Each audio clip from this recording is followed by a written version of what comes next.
Hello everyone, কেমন আছো তোমরা সবাই? আশা করছি সবাই খুব ভালো আছো। আমিও খুব ভালো আছি। তো এই রেসিপিগুলো আমি আগেই শেয়ার করেছি, তোপসে ফ্রাই আর তন্দুরি চিকেন। তো আজকে ভাবলাম ভ্লগটা শেয়ার করি। তো এই ভিডিওটা অনেক পুরনো, যখন দাদা বৌদি আমাদের বাড়িতে এসেছিল তখনের।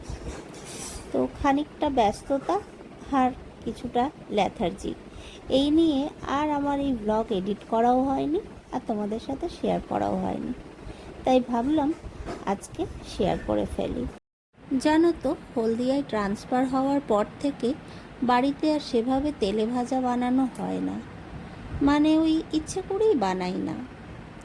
আগে যখন পানিপথে ছিলাম বা মুম্বাইতে ছিলাম তখন বাড়িতেই সব কিছু বানাতাম, এমনকি রসগোল্লা রসমালাই সবই বাড়িতে বানাতাম।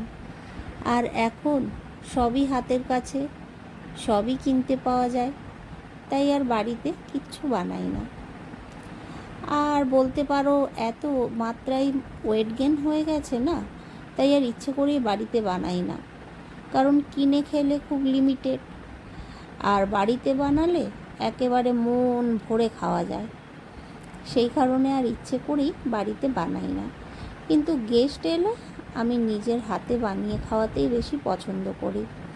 কিনে তো সবাই খায়, কিন্তু নিজের হাতে বানিয়ে খাওয়ানোর মজাটাই আলাদা। আর আমরা হলাম ভোজন রসিক বাঙালি, আমরা ঠিক আলাদা একটা অপশন খুঁজে নিই।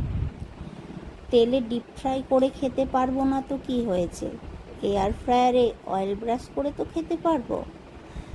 সেই কারণেই আমার হাজব্যান্ড লাস্ট ইয়ার আমাকে এয়ার ফ্রায়ারটা গিফট করে, কারণ আমি তেলে ভাজা খেতে ভীষণ ভালোবাসি।